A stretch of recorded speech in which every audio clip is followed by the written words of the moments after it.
ময়মনসিংহে নগরের জলাবদ্ধতা নিরসনে খাল খননের উদ্যোগ নিয়েছে সিটি কর্পোরেশন। এর আওতায় আনা হয়েছে কয়েকটি গুরুত্বপূর্ণ এলাকা। এ নিয়ে আরও জানাতে আকুয়া খাল থেকে যুক্ত হয়েছেন ইমতিয়াজ আহমেদ। ইমতিয়াজ, কোন কোন এলাকায় খাল খননের কার্যক্রম চলছে, বিস্তারিত জানতে চাই আপনার কাছ থেকে। রাত্রি আমি রয়েছে আকুয়া খালে এবং এই আমার পেছনে যে খালটি দেখা যাচ্ছে এই খালটি কিন্তু এখন অনেকটাই মৃত। দখল দূষণে কিন্তু দীর্ঘদিনে দখল দূষণে এবং সংস্কার কাজ না চলার কারণে কিন্তু সেটি একেবারেই মৃত হয়ে পড়েছিল এবং এখানকার আসার পরে এলাকাবাসী জানাচ্ছিল যে এই খালের পানি এতটাই স্বচ্ছ ছিল, এখানে গোসল থেকে শুরু করে গৃহস্থালী কাজকর্ম এবং ফসলের সেচ কার্য চালানো হতো। কিন্তু এখন কিন্তু পানি যেমন দূষিত হয়ে গেছে, খালও ভরাট হয়ে গেছে, পানির প্রবাহও বন্ধ হয়ে গেছে এবং দীর্ঘ প্রায় 20 থেকে 25 বছর পর এই খালটি আবার স্বরূপে ফিরতে যাচ্ছে। সিটি কর্পোরেশনের পক্ষ থেকে এই খালটি কিন্তু আবারও খননের কাজ কিন্তু তারা চালাচ্ছেন। পাশাপাশি ময়মনসিংহের যে প্রধান যে কয়েকটি খাল রয়েছে, বিশেষ করে আকুয়া খালটি সবচেয়ে বড় খাল, পাশাপাশি মাকড়জানি, সুহেরা, তারপরে গোয়ালকান্দি খাল রয়েছে। এই খালগুলো কিন্তু আসলে খননের উদ্যোগ নিয়েছে। 4টি অ্যাক্সেলেটর মেশিন এই খালগুলো খননের জন্য তারা কাজ করছে প্রায় 2.5 মাস থেকে 3 মাস যাবৎ।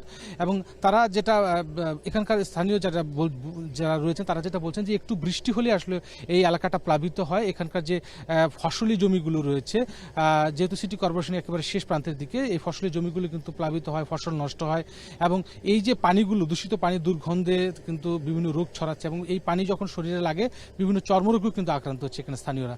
সেটাও কিন্তু আমাদের জানা ছিল এবং তারা চান যে এই খালটি যেন আগের পানির স্রোত প্রবাহ ফিরে আসে এবং সিটি কর্পোরেশনের পক্ষ থেকে আমাদেরকে জানিয়েছেন প্রায় আরও 2 থেকে 2.5 মাস লাগতে পারে পুরো খালগুলো খনন কাজ শেষ করতে। এবং এই খাল খনন কাজ শেষ হলে শহরের যে জলাবদ্ধতা, বিশেষ করে শহরের শানকিপাড়া এলাকা, সেনবাড়ি, চরপাড়া, পলাশপুর সহ যে অন্যান্য যে এলাকাগুলো রয়েছে সেগুলো পানির যে জলবদ্ধতা সৃষ্টি হয় বৃষ্টি হলে, সেগুলো অনেকটা কমে আসবে বলে বলা হচ্ছে। এবং পাশাপাশি অপরিকল্পিত নগরায়নের কারণে যে বাসাবাড়ির থেকে যে রাস্তা উঁচু যাওয়ার কারণে কিন্তু বিভিন্ন একতলার যে কিন্তু প্রচুর পানি জমে যায় এবং দুর্ভোগে কিন্তু পড়তে হয় সাধারণ যারা নগরবাসী রয়েছেন এবং এই দুর্ভোগটাও কিন্তু অনেকটা কমে আসবে বলে ধারণা করছেন। পাশাপাশি একটু জানিয়ে রাখতে চাই, 2020 থেকে 22-23 অর্থ বছরে সড়ক এবং ড্রেনেজ ব্যবস্থা প্রকল্প উন্নয়নের কিন্তু প্রায় 1575 কোটি টাকার কাজ কিন্তু বিভিন্ন সময় সিটি কর্পোরেশনের পক্ষ থেকে চলমান ছিল এবং সর্বশেষ কিন্তু 800 কোটি টাকার কিন্তু টেন্ডার হয়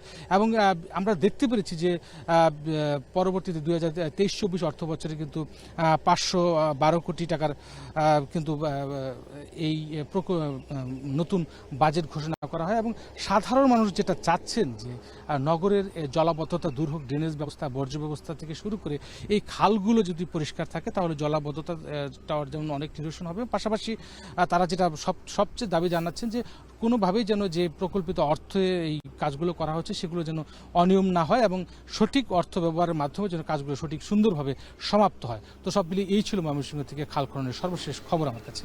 রাত্রি।